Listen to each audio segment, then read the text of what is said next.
Untuk merealisasikan program sekolah rakyat, pemerintah Kota Palembang merencanakan pembangunan sekolah rakyat berkapasitas 1.000 siswa dari jenjang SD hingga SMA. Saat ini pembangunan masih pada tahap finalisasi penentuan lokasi lahan. Penyediaan lahan menjadi tanggung jawab Pemkot Palembang, sementara pembangunan fisik gedung akan dilakukan Kementerian PUPR.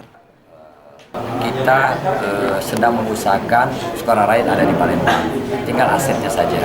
Asetnya kita perlu koordinasi dengan perhubungan, karena aset yang ada yang sudah standby itu adalah di Karyajaya.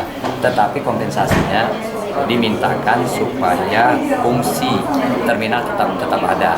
Makanya nanti kita tukar guling lah.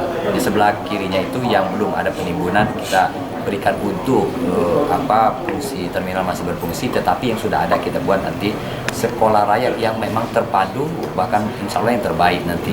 Semuanya ada di sana.